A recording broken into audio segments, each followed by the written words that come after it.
미합 중국 대통령에게는 대부분의 미국인들이 그 존재조차 알지 못하는 권한이 있습니다. 의회의 승인도, 법원의 판결도, 국민투표도 필요로 하지 않는 권한 말입니다. 대통령은 펜 한 번 휘두르는 것만으로도 여러분의 은행 계좌를 동결하고 금을 압류하며 은퇴 저축을 몰수하고 암호화폐 접근을 제한할 수 있습니다. 이 모든 것이 합법적이며 기존 법률에 의거하여 이루어집니다. 이 모든 것은 국가 비상 권한으로 정당화됩니다. 이것은 음모론이 아닙니다. 독재에 대한 추측도 아닙니다. 이것은 지난 100년 동안 의회에서 통과된 비상 법률, 즉 1917년에 제정된 적성국 교역법, 1977년에 제정된 국제 비상경제권한법, 그리고 1976년에 제정된 국가 비상사태법과 결합된 헌법적 법률입니다. 이 법률들은 선포된 비상사태 시 대통령에게 특별한 권한을 부여합니다. 그리고 이것이 바로 소름 끼치는 부분입니다. 대통령이 무엇이 비상사태를 구성하는지를 정의한다는 것입니다. 이 권한은 이전에도 사용된 적이 있습니다. 1933년에 프랭클린 루즈벨트 대통령은 행정명령 6102번을 발령하여 미국인들이 금을 소유하는 것을 불법으로 만들었습니다. 시민들은 금일 온스당 2067달러에 정부에 금을 넘겨주거나 그렇지 않으면 10년의 징역형에 처할 수밖에 없었습니다. 금을 몰수한 뒤 루즈벨트는 금의 가치를 1온스당 35달러로 재평가했습니다. 정부는 미국 시민들로부터 수십억 달러의 재산을 강탈했습니다. 그것은 합법적이었습니다.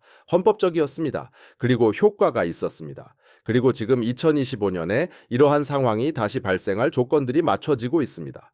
연방 부채는 36조 달러에 달하며 계속 증가하고 있습니다. 달러는 기축 통화 지위를 잃어가고 있습니다. 브릭스 국가들은 달러를 대체할 근본위 화폐를 준비하고 있습니다. 금융 시스템은 2008년 이후 그 어느 때보다 취약합니다. 그리고 2027년에 대통령이 되는 누구든지 1933년의 위기를 온화하게 보이게 할 위기에 직면할 것입니다. 비상 권한을 사용하려는 유혹은 저항할 수 없을 것입니다. 법적 권한은 이미 존재합니다. 역사적 선례도 확립되어 있습니다. 빠진 것은 단지 반가쇠를 당길 사건뿐입니다. 어떤 법적 권한이 정확히 존재하는지, 1933년에 어떻게 사용되었는지, 그리고 왜 효과가 있었는지 보여드리겠습니다.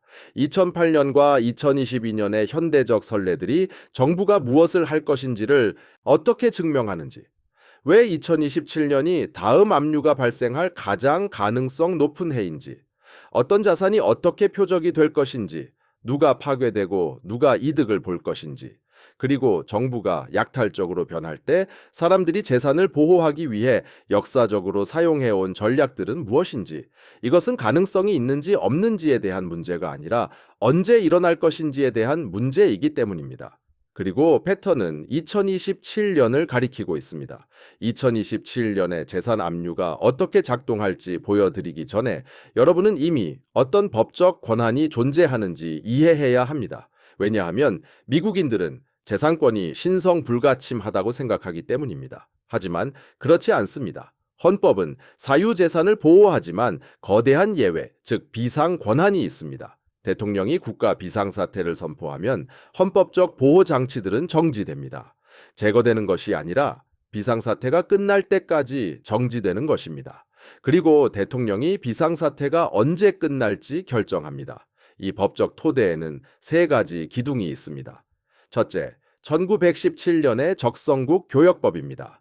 이 법은 제1차 세계대전 중에 통과되었으며 대통령이 적성국과의 교역을 규제할 수 있도록 했습니다.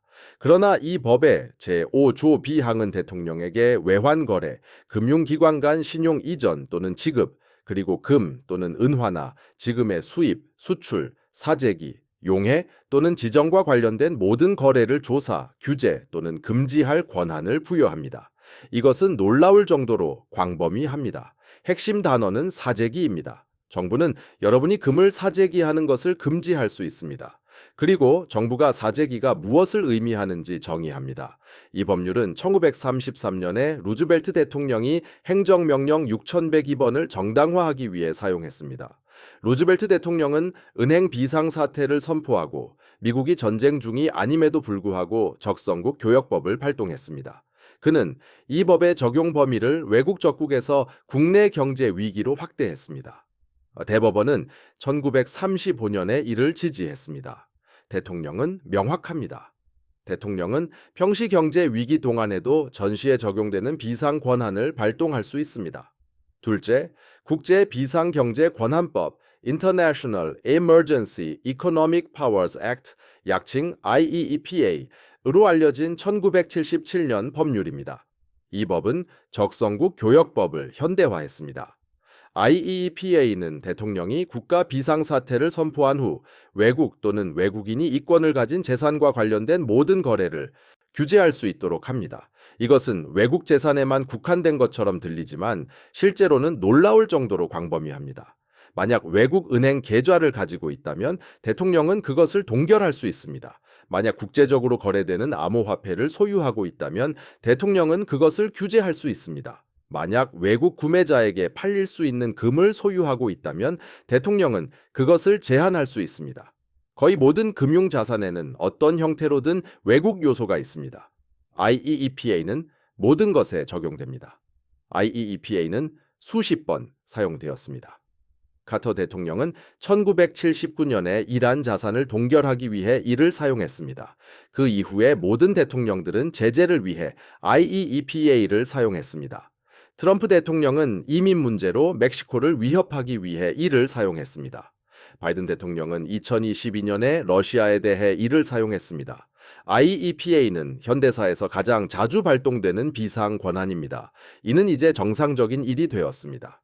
법원들은 국가 안보에 대한 존중이 거의 절대적이기 때문에 IEPA 조치를 거의 막지 않습니다. 셋째, 1976년의 국가 비상사태법입니다.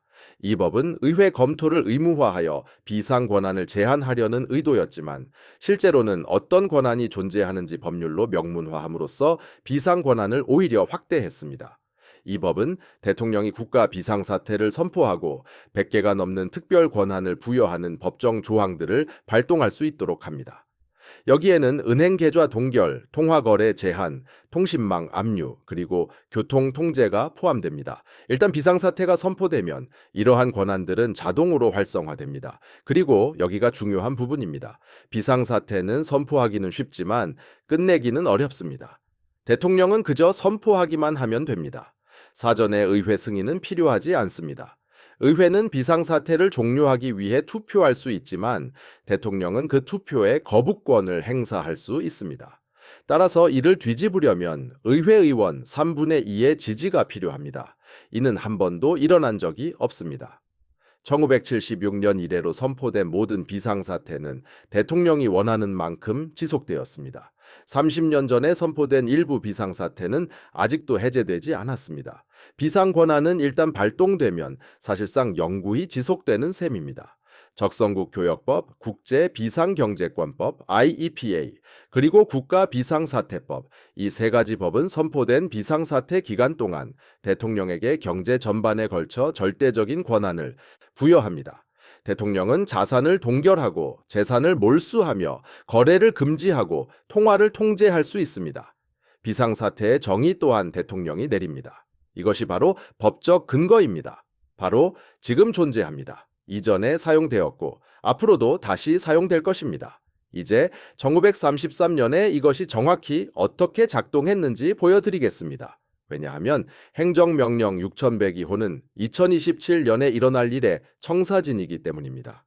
1933년 3월, 미국은 대공황의 늪에 빠져 있었습니다. 은행들이 줄도산하고 있었고 실업률은 25%에 달했습니다. 디플레이션은 채무자들을 짓누르고 있었습니다. 프랭클린 루즈벨트 대통령은 1933년 3월 4일에 취임하여 즉시 은행 휴무령을 선포했습니다. 모든 은행은 일주일간 문을 닫았습니다. 이는 뱅크런을 막고 시스템을 안정화할 시간을 벌기 위한 조치라고 정당화되었습니다. 3월 9일 의회는 긴급은행법을 통과시켜 은행 및 통화 규제에 대한 광범위한 권한을 대통령에게 부여했습니다. 그리고 1933년 4월 5일 루즈벨트는 행정명령 6102호를 발표했습니다. 이 명령은 모든 시민은 1933년 5월 1일까지 모든 금화, 금괴, 금 증서를 연방준비은행에 납부하도록 요구했습니다. 정부는 공식 가격인 온스당 20달러 67센트를 지불했습니다. 제한적인 예외는 있었습니다. 소량의 금화와 장신구, 희귀 주화, 그리고 산업 또는 예술용으로 사용되는 금은 예외였습니다. 하지만 모든 투자 목적의 금, 저축용으로 보유하고 있던 금은 모두 정부에 넘겨야 했습니다. 불이행 시 처벌은 가혹했습니다.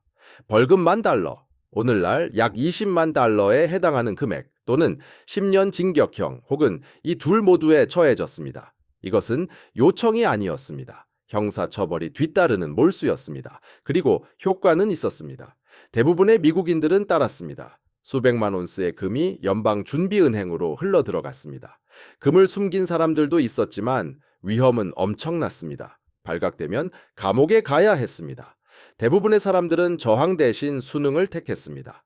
법적 정당성은 적성국 교역법이었습니다. 미국은 전쟁 중이 아니었지만 루즈벨트는 은행 위기가 국가 안보를 위협하는 비상사태라고 주장했습니다. 금을 비축하는 것은 통화 공급 확장을 방해하여 경제에 해를 끼쳤습니다. 따라서 금 비축은 경제적 반역 행위였습니다. 이는 극단적으로 들리지만 법원은 이를 지지했습니다. 1935년 대법원은 노먼대 볼티모어 앤 오하이오 철도 회사 사건에서 비상사태 동안 정부의 통화 권한은 거의 무제한적이라고 판결했습니다. 금 몰수는 합헌적이었습니다. 하지만 상황은 여기서 더 악화됩니다. 온스당 20달러 67센트의 금을 몰수한 후 루즈벨트는 그 가치를 재평가했습니다. 1934년 1월에 금 보유법은 새로운 공식 가격을 온스당 35달러로 정했습니다. 이는 69%의 인상이었습니다. 정부는 시민들로부터 20달러 67센트의 금을 사들인 후 즉시 그 가치를 35달러로 선언한 것입니다. 이것은 시민으로부터 정부로의 직접적인 부의 이전이었습니다. 시민들은 아무것도 할 수 없었습니다. 이미 금을 넘겨준 상태였고 정부가 소유하고 있었으니까요. 정부는 원하는 대로 가치를 재평가할 수 있었습니다. 불법적으로 금을 숨겼던 사람들은 가격이 35달러로 오르자 이득을 보긴 했습니다. 하지만 법을 위반했음을 인정하지 않고는 공개적으로 팔 수 없었습니다. 그들은 덫에 걸린 셈이었습니다. 불법 비축자들은 잠재적 부의 69%를 활용하지 못했습니다. 불법적으로 금을 숨긴 자들은 자신들의 이득을 현금화할 수 없었습니다. 정부가 완전히 승리한 셈입니다. 이 점을 이해하는 것이 중요합니다. 루즈벨트는 단순히 금을 몰수한 것이 아니었습니다. 싸게 몰수한 다음 비싸게 재평가한 것입니다. 이것이 바로 사기였습니다. 그리고 이 모든 것은 완벽하게 합법적이었습니다. 정부가 몰수 가격과 재평가 가격을 모두 정했습니다. 시민들은 아무런 협상력도 없었습니다. 이것이 바로 2027년을 위한 청사진입니다. 이제 현대적인 선례들을 보여드리겠습니다. 왜냐하면 1933년은 먼 옛날 이야기처럼 들릴 테니까요. 설마 현대 미국이 이런 짓을 하겠냐고 생각하실 수도 있습니다. 하지만 정부가 자산을 분명히 동결하고 몰수할 것임을 증명하는 최근 사례들이 있습니다. 2008년 금융위기 동안 정부는 주요 금융기관들을 장악했습니다. AIG, 페니메이, 프레디맥은 모두 국유화되었습니다. 주주들의 자산은 휴지 조각이 되었습니다. 정부는 지분을 취득했습니다. 이는 시스템 붕괴를 막기 위한 조치로 정당화되었습니다. 하지만 작동 방식은 같았습니다. 비상 권한이 재산권을 무시하는 데 사용되었습니다. 만약 당신이 AIG 주식을 소유하고 있었다면 정부는 당신의 주식을 거의 제로에 가깝게 희석시키고 통제권을 장악했습니다. 당신의 재산권은 비상사태의 필요성에 종속되었습니다. 또한 2008년에 정부는 머니마켓 펀드의 인출을 동결했습니다. 리저브 프라이머리 펀드가 broke the buck, 즉 주당 1달러 이하로 떨어지면서 대혼란이 일어났습니다. 재무부는 일시적인 보증 프로그램을 만들었지만 이 프로그램에는 제한이 따랐습니다. 인출이 제한되었고 일부 펀드는 환매를 완전히 동결했습니다. 만약 당신의 돈이 그런 펀드에 있었다면 당신은 당신의 돈에 접근할 수 없었습니다. 정부는 위기 동안 당신의 돈을 돌려받을 수 없다고 결정한 것입니다. 이것은 일시적인 동결이었지만 정부가 당신의 자금 접근을 제한할 권한과 의지를 가지고 있음을 증명했습니다.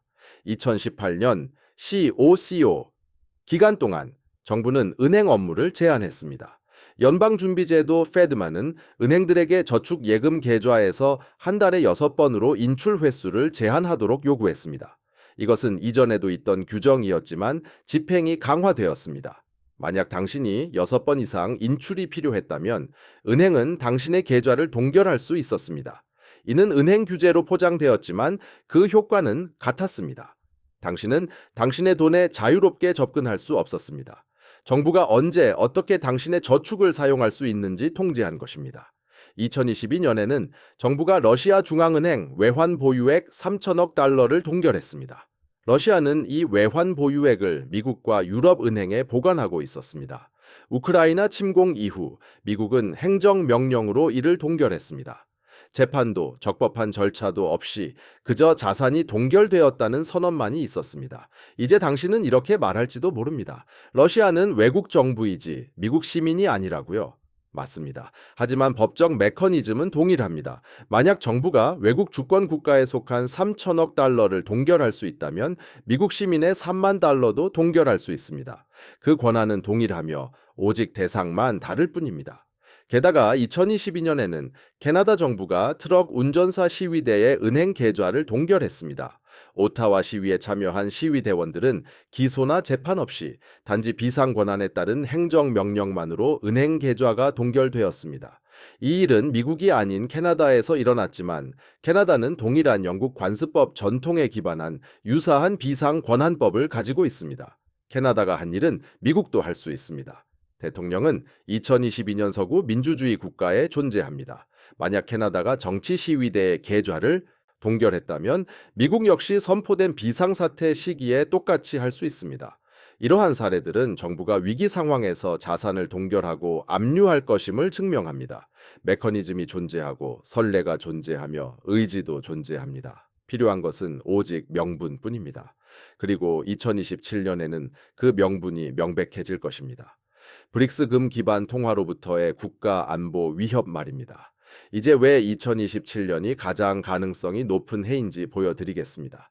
이는 무작위적인 것이 아닙니다. 역사적 패턴, 현재의 궤적, 그리고 정치적 시기 모두 2027년을 가리킵니다. 첫째, 부채 위기가 2027년경 정점에 달합니다. 현재 연방 부채는 36조 달러입니다. 연간 이자 지급액은 1조 2천억 달러에 육박하고 있습니다.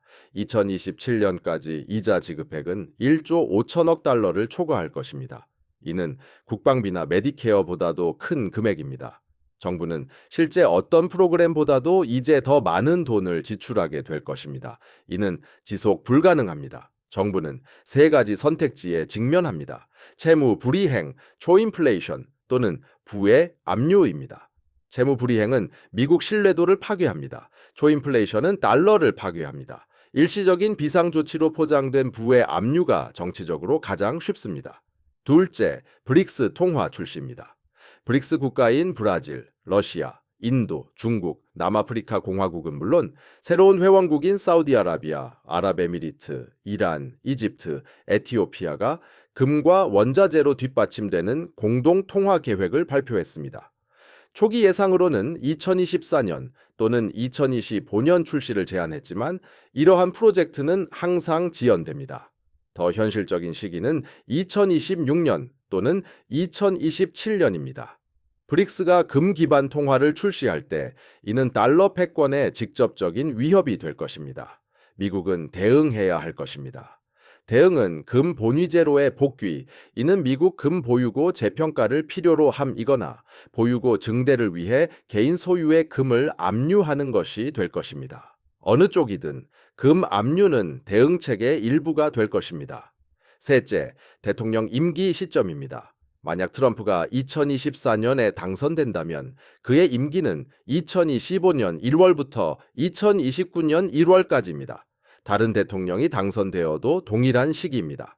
대통령 임기의 중간, 즉 2년차와 3년차가 주요 논란이 많은 조치가 발생하는 시기입니다. 1년차는 전환기이고 4년차는 재선 캠페인 또는 레임덕 시기입니다. 2년차와 3년차는 재선 대통령 또는 재선에 출마하지 않기로 결정한 대통령의 행동 기간입니다. 3년 차인 2027년은 극적인 조치를 위한 최적의 시기입니다. 최대 정치적 자본을 가지면서도 최소한의 선거적 결과를 가져오는 시기입니다. 넷째, 50년 주기입니다. 미국이 마지막으로 주요 통화 정책 변화를 단행한 것은 닉슨이 금태환을 정지시킨 1971년이었습니다. 1971년부터 2027년까지는 56년입니다. 역사적 통화 재설정 주기는 닉슨 이전 5,000년 동안 이어져 왔습니다. 루스벨트의 1933년, 그 이전 그린백 인플레이션 이후 미국이 금 본위제로 복귀한 1879년, 그 이전 1792년 주화법이 있었습니다. 주요 변화 사이의 패턴은 대략 50년입니다. 우리는 시기가 한참 지났습니다. 2027년은 이 패턴에 부합합니다. 다섯째, 경제 위기의 수렴입니다. 2027년까지 여러 위기가 동시에 발생할 것입니다. 2017년, 2018년에 주택담보대출이 만기되고 재융자할 수 없게 되면서 상업용 부동산 채무 불이행이 정점에 달할 것입니다. 저금리 시대가 끝나면서 기업 부채 불이행이 증가할 것입니다. 은행 파산이 가속화될 것입니다. 주식시장은 장기적인 강세장 이후 2026년 또는 2027년에 폭락할 가능성이 높습니다. 여러 위기가 동시에 닥치면 비상 권한은 정치적으로 정당화될 수 있습니다. 평온한 시기에는 부의 압류가 폭압적으로 보이지만 위기 상황에서는 필요해 보입니다. 이 5가지 요인 모두 2027년을 가리킵니다. 부채 위기가 정점에 달하고 브릭스 통화가 출시되며 대통령 임기 시점이 최적이고 역사적 주기가 반복되며 경제 위기들이 수렴합니다. 이것은 예언이 아닙니다. 이것은 패턴 인식입니다. 이제 2027년부의 압류가 어떻게 전개될지 단계별로 보여드리겠습니다. 이것은 역사적 선례와 현행 법적 권한에 기반한 시나리오 분석입니다. 첫 번째 단계, 촉발 사건입니다. 2026년 말 또는 2027년 초에 여러 위기가 동시에 닥칩니다. 브릭스가 금 기반 통화를 공식적으로 출시합니다. 상업용 부동산 채무 불이행으로 인해 주요 미국 은행들이 파산합니다. 주식시장은 몇 주 만에 30% 폭락합니다. 외국인 구매자들이 매입을 줄이면서 국채 금리가 급등합니다. 달러가 다른 통화 대비 폭락합니다. 인플레이션이 10%로 치솟습니다. 공황이 확산됩니다. 이것이 상황 조성입니다. 두 번째 단계, 비상사태 선포입니다. 대통령이 황금 시간대에 대국민 연설을 합니다. 연설은 미국이 전례 없는 경제 위기에 직면했음을 설명합니다. 해외 세력, 특히 브릭스와 중국이 달러를 공격하고 있습니다. 자본이 해외로 유출되고 있습니다. 금융 시스템이 붕괴하고 있습니다. 만약 정부가 즉시 행동하지 않으면 수백만 명의 미국인이 저축, 일자리, 집을 잃게 될 것입니다. 이것은 경제적 진주만입니다. 대통령은 국제 비상경제 권한법을 발동하고 국가 경제 비상사태를 선포합니다. 이 선포는 비상 권한을 활성화합니다. 세 번째 단계, 은행 휴무 및 계좌 동결입니다. 비상사태 선포 직후 대통령은 모든 은행에 일주일간 휴무를 명령합니다. 1933년 루스벨트 대통령 때와 같은 은행 휴무입니다. 이는 뱅크런을 막기 위함입니다. 은행 휴무 기간 동안 모든 계좌는 동결됩니다. 현금을 인출할 수 없습니다. 돈을 이체할 수 없습니다. 수표를 발행할 수 없습니다. 당신의 돈은 잠긴 것입니다. 그 명분은 은행 파산을 초래할 공황 인출을 막는 것입니다. 이는 일시적인 조치입니다. 정부가 시스템을 안정화할 수 있도록 단 일주일만입니다. 하지만 일시적인 것이 영구적이 되는 경우가 있습니다. 네 번째 단계, 자산 제한 발표입니다. 은행 휴무 기간 동안 재무부는 상세한 규제를 발표합니다. 비상권한 아래 발령된 이 규제들은 특정 자산에 대한 개인 소유권을 제한합니다. 가장 유력한 대상은 금, 은, 암호화폐, 그리고 아마도 외화일 것입니다. 이 규제들은 1933년처럼 소유권을 완전히 금지하거나 개인당 최대 5온스의 금과 같이 한도를 정하거나 등록 후 잠재적으로 몰수를 요구할 수도 있습니다. 각 자산이 어떻게 표적이 될 수 있는지 살펴보겠습니다. 금과 은저처페 모든 금고에, 금화, 은고에는 연방준비제도 연준에 90일 이내에 반환되어야 합니다.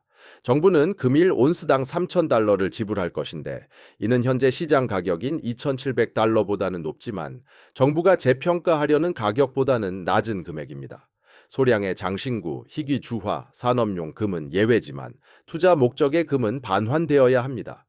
불이행 시 25만 달러의 벌금과 10년 징역형에 처합니다. 암호화폐? 모든 암호화폐 보유량은 30일 이내에 재무부에 신고되어야 합니다.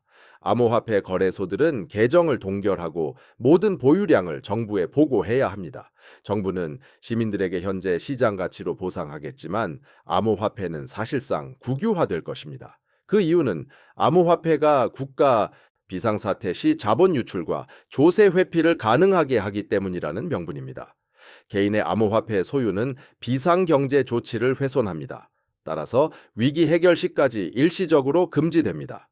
셀로 퇴직 계좌 401k, 431k, 개인 퇴직 계좌 IRA 및 연금기금은 특별 국채로 전환되어 보호됩니다. 이것은 압류가 아니라 보호로 포장됩니다. 위기 동안 주식시장은 폭락하고 있습니다. 만약 당신의 401k, 431k가 주식에 남아있다면 모든 것을 잃게 될 것입니다. 정부는 당신의 보유 자산을 연 2%의 이자를 지급하는 보장된 국채로 전환해 주겠다고 후하게 제안합니다. 이는 당신이 퇴직 저축을 잃지 않도록 보장합니다. 당신은 그 전환을 받아들이도록 강요받을 것입니다. 당신의 주식은 위기로 인해 폭락한 가격에 팔립니다. 당신은 채권을 받습니다. 채권은 연 2%의 이자를 지급하지만 물가 상승률은 10%입니다. 따라서 당신은 매년 8%의 구매력을 잃게 됩니다. 하지만 이것은 압류라고 불리지 않습니다. 보호라고 불립니다. 외화 및 해외 계좌. 해외 은행 계좌를 가진 모든 미국 시민은 즉시 이를 신고해야 합니다. $10,000 이상을 보유한 계좌는 60일 이내에 미국 은행으로 본국 송환되어야 합니다. 본국 송환을 이행하지 않을 경우 자산 동결 및 형사 처벌을 받게 됩니다. 그 이유는 자본 유출을 막기 위함입니다. 국가 비상사태 시 해외로 자금을 빼돌리는 것은 경제적 반역 행위입니다. 모든 자산은 감시되고 통제될 수 있는 미국 금융 시스템 내에 남아 있어야 합니다. 5번째 단계, 은행 업무 제한 재개. 한 주일간의 은행 업무 중단 뱅크 홀리데이. 이후 은행들은 제한적으로 다시 문을 엽니다. 일일 현금 자동 입출 금기 ATM 인출 한도는 $500입니다. 월별 송금 한도는 $10,000입니다. 재무부 승인 없이는 국제 송금이 금지됩니다. 이는 자본 유출과 뱅크런을 막기 위한 임시 조치이지만 임시적인 것이 영구적이 됩니다.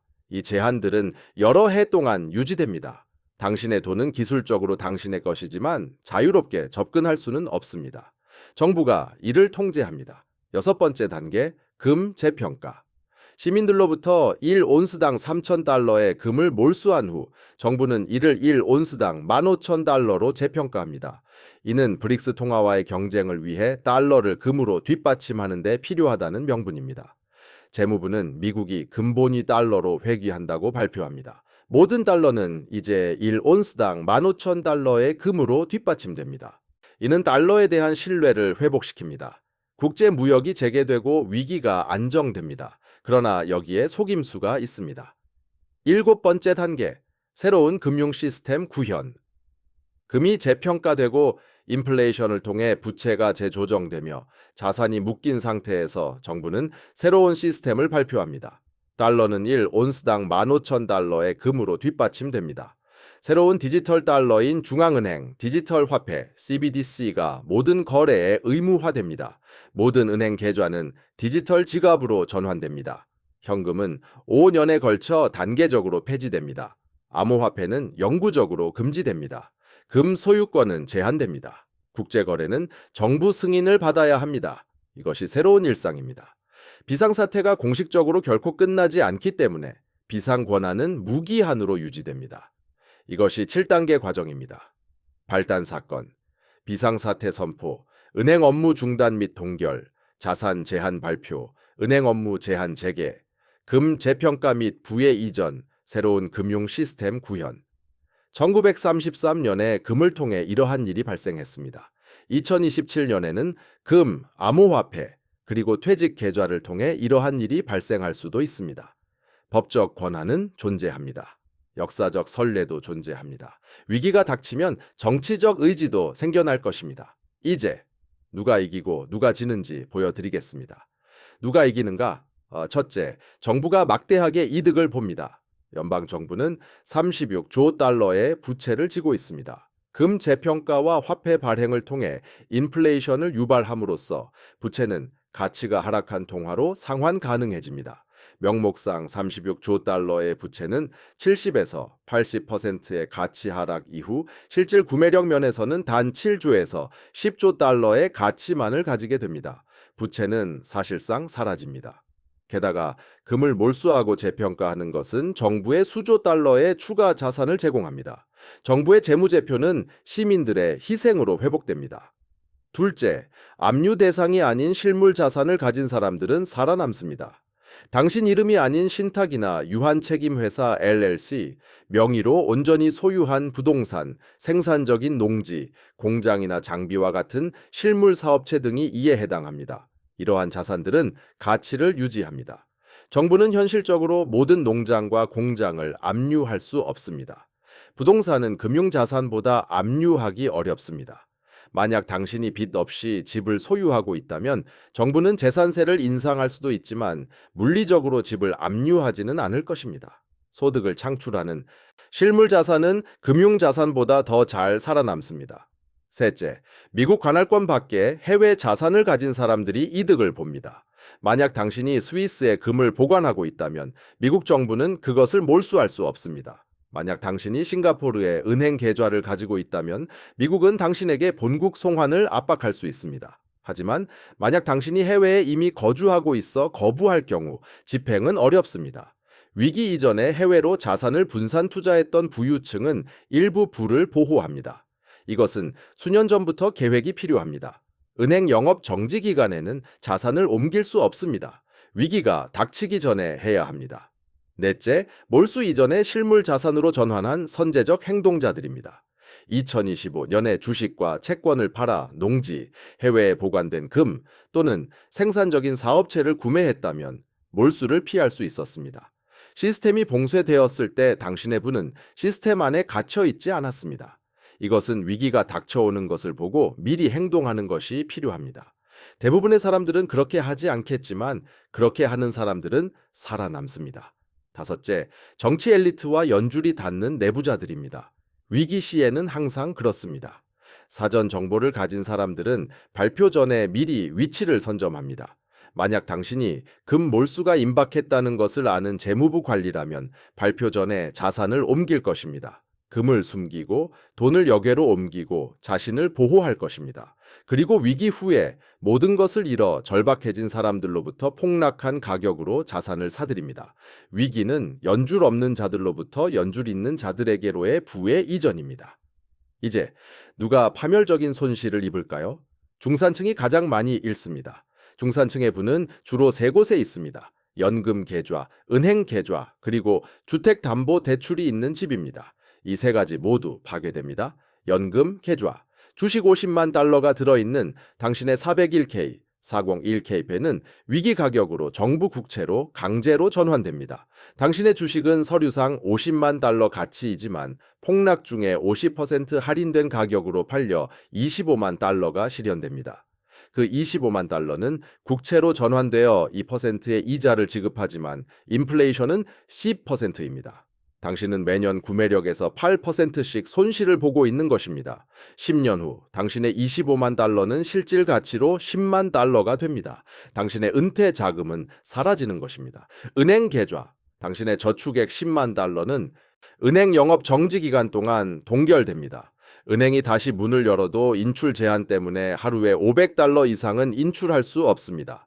10,000달러가 필요한 비상 상황이 발생해도 인출할 수 없습니다. 당신의 돈은 갇히는 것입니다. 게다가 10%의 인플레이션이 그 가치를 갉아먹습니다. 7년 후 당신의 10만 달러는 실질 구매력에서 5만 달러가 됩니다. 당신은 인플레이션을 통해 강탈당하고 있는 것입니다. 주택담보대출이 있는 주택, 이것은 복잡합니다. 만약 고정금리 주택담보대출을 가지고 있다면 인플레이션이 당신에게 유리합니다. 30만 달러를 빌렸고 여전히 명목상으로 30만 달러를 빚지고 있습니다. 하지만 인플레이션은 그 30만 달러의 구매 가치가 하락했다는 것을 의미합니다.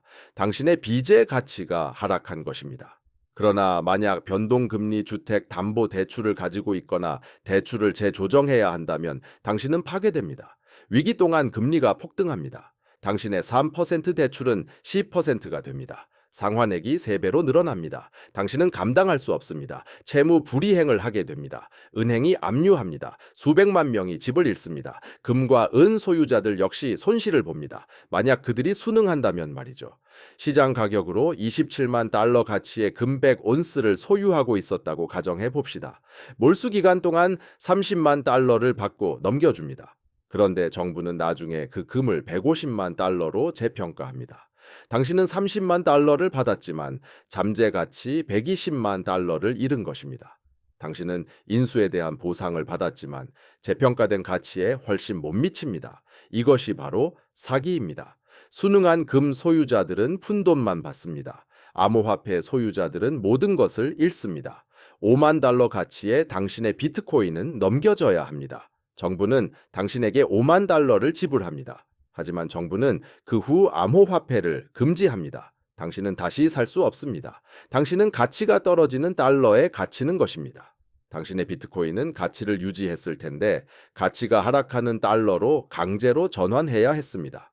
달러 표시 채권을 가진 사람들도 손실을 봅니다. 만약 100만 달러 상당의 회사채나 지방채를 소유하고 있다면 이자를 달러로 받지만 그 달러는 인플레이션을 통해 구매력의 70%를 잃습니다.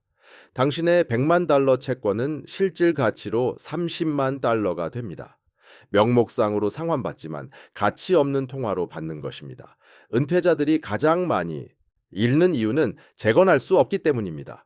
만약 70살에 80만 달러의 은퇴 자금을 가지고 있었는데 강제 전환과 인플레이션을 통해 20만 달러로 줄어들었다면 당신은 다시 일해서 재건할 수 없습니다. 당신은 고령입니다. 고정 지출은 있고 수입은 사라졌습니다. 남은 생을 가난 속에서 보내게 될 것입니다. 이것이 바로 인간적인 대가입니다. 40년 동안 책임감 있게 저축했던 수백만 명의 고령자들이 저축액을 강탈당하고 회복할 방법이 없게 되는 것입니다. 이것이 중산층으로부터 정부로의, 저축자들로부터 채무자들에게로의, 은퇴자들로부터 빚을 가진 젊은 노동자들에게로의, 그리고 순응하는 자들로부터 비순응하여 자산을 성공적으로 숨긴 자들에게로의 부의 이전입니다. 국가 건국 이래 가장 큰 부의 이전입니다. 이제 사람들이 부를 보호하기 위해 역사적으로 사용해 온 전략들을 보여드리겠습니다. 정부가 약탈적으로 변할 때 첫 번째 전략은 금과 은을 물리적으로 숨기는 것입니다. 1933년에 일부 미국인들은 금을 넘겨주기를 거부했습니다. 그들은 금을 땅에 묻었습니다. 벽 속에 숨겼습니다. 비밀 장소에 보관했습니다. 금을 성공적으로 숨겨 발각되지 않은 사람들은 1970년대에 그 금값이 20달러 67센트에서 30달러로 그리고 결국 온스당 수백 달러까지 치솟는 것을 지켜봤습니다. 이 전략은 불법적이고 위험합니다. 발각되면 감옥에 갑니다. 하지만 성공한다면 당신의 부는 보호됩니다. 핵심은 아무에게도 말하지 않는 것입니다. 가족에게도, 친구에게도, 변호사에게도 말하지 마십시오. 아는 사람이 많을수록 위험은 더 커집니다. 두 번째 전략은 위기 전에 자산을 해외 관할 지역으로 옮기는 것입니다. 스위스는 강력한 프라이버시와 재산권을 가지고 있습니다. 싱가포르는 낮은 세금과 안정성을 자랑합니다. 케이맨 제도는 은행 비밀 유지가 강력합니다.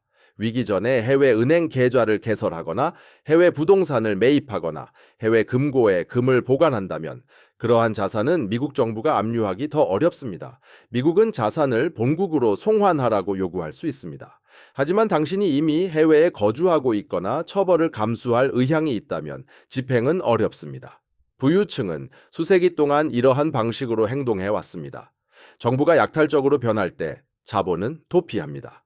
세 번째 전략은 소득을 창출하는 실물 자산을 소유하는 것입니다. 식량을 재배하는 농지, 임대료를 창출하는 아파트 건물, 물건을 생산하는 공장, 나무를 키우는 산림지 등이 있습니다. 이러한 자산은 몰수하기 어렵고 현금 흐름을 창출합니다. 정부는 소득에 막대한 세금을 부과할 수도 있겠지만 실물 자산을 직접 압류하지는 않을 겁니다. 위기 상황에서는 금융자산보다 실물 생산 자산이 더 잘 견뎌냅니다. 이것은 상당한 자본을 필요로 하지만 역사적으로 입증된 부의 보존 전략입니다. 네 번째 전략은 본인 명의가 아닌 곳에 자산과 법인을 보유하는 것입니다. 유한책임회사, 신탁, 법인 등이 해당됩니다.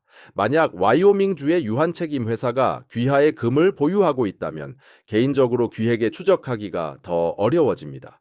귀하의 농지가 신탁으로 보유되어 있다면 그것은 직접적으로 귀하의 명의가 아닙니다. 이는 귀하와 귀하의 자산 사이에 법적 장벽을 만듭니다. 완전히 면역될 수는 없겠지만 압류를 더욱 복잡하게 만듭니다. 정부가 법인격 부인을 해야 하는데 이는 법적 절차를 요합니다. 혼란스러운 비상조치 시행 중에는 개인 자산이 압류되는 동안 법인 자산은 간과될 수도 있습니다. 다섯 번째 전략은 상관관계 없는 자산과 관할권에 걸쳐 분산하는 것입니다. 모든 재산을 한 곳이나 한 가지 유형의 자산에만 집중시키지 마십시오. 만약 미국 부동산 일부, 해외 금 일부, 외화 일부, 콜드 스토리지에 숨겨둔 암호화폐 일부, 실물은 일부, 생산성 있는 사업체 일부를 가지고 있다면 귀하는 분산 투자되어 있는 것입니다. 정부가 금을 압류하더라도 귀에게는 여전히 부동산이 남아 있습니다. 그들이 해외 계좌를 제한하더라도 귀에게는 여전히 암호화폐가 있습니다. 자산과 관할권에 걸친 분산은 부유층의 가장 오래된 전략입니다. 이는 위험을 줄여줍니다. 어떤 단일 정부 조치로도 귀하의 모든 것을 잃게 되지는 않을 것입니다. 여섯 번째 전략은 이동성과 이중국적을 유지하는 것입니다. 다른 나라의 시민권을 가지고 있다면 귀에게는 선택지가 생깁니다. 만약 미국이 자산을 압류한다면 귀하는 귀하의 두 번째 나라로 이동할 수 있습니다. 많은 부유층 개인들은 이미 카리브해 또는 유럽의 두 번째 여권을 가지고 있습니다. 위기 상황에서 이것은 귀에게 탈출구를 제공합니다. 귀하는 한 관할권에 갇히지 않습니다. 미국은 자국 시민의 전 세계 소득에 세금을 부과하는 몇 안 되는 국가 중 하나입니다. 하지만 그렇다 하더라도 해외에 물리적으로 존재하면 법 집행이 어려워집니다. 이러한 전략들은 모든 사람이 사용할 수 있는 것은 아닙니다. 대부분의 미국인들은 스위스로 이주할 50만 달러를 가지고 있거나 해외 부동산을 매입할 능력이 없습니다. 이것들은 부유층이나 수년 전부터 계획하는 사람들을 위한 전략입니다. 하지만 이 전략들을 이해하는 것은 중요합니다. 왜냐하면 이는 엘리트들이 무엇을 할지 보여주기 때문입니다. 그들은 스스로를 보호할 것입니다. 항상 그래왔습니다. 이러한 선택권이 없는 중산층은 압류의 모든 부담을 짊어지게 될 것입니다. 이것으로 마무리하겠습니다. 2027년에 부의 압류가 확실한 것은 아니지만 가능성이 있습니다. 아니, 가능성 그 이상입니다. 개연성이 높습니다. 법적 권한은 지금 당장 존재합니다. 적성국 교역법, 국제비상경제권법, 그리고 국가비상사태법은 대통령에게 계좌를 동결하고 자산을 압류하며 거래를 제한할 권한을 부여합니다. 이러한 법률은 이전에 사용된 적이 있습니다. 루스벨트는 1933년에 이 법률들을 사용하여 금을 몰수했습니다. 그 이후 모든 대통령은 다양한 목적으로 비상 권한을 사용했습니다. 선례는 확립되어 있습니다. 조건들이 부합하고 있습니다. 연방부채는 감당할 수 없는 수준입니다. 달러는 기축통화 지위를 잃어가고 있습니다. 브릭스는 근본위 통화를 준비하고 있습니다. 금융 시스템은 취약합니다. 2027년까지는 여러 위기가 한꺼번에 닥칠 가능성이 높습니다. 그렇게 되면 비상 권한을 사용해야 한다는 압박이 엄청날 것입니다. 정부는 부채를 재조정하고 달러의 신뢰도를 회복하며 경제 붕괴를 막아야 할 것입니다.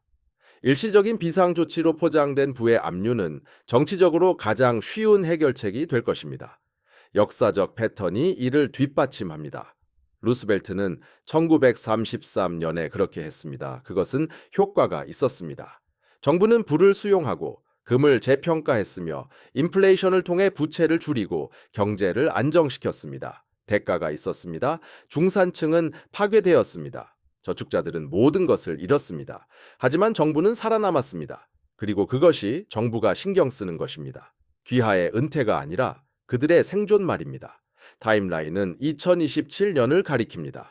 부채 위기가 정점에 달합니다. 브릭스 통화가 출범합니다. 대통령의 시기는 최적입니다.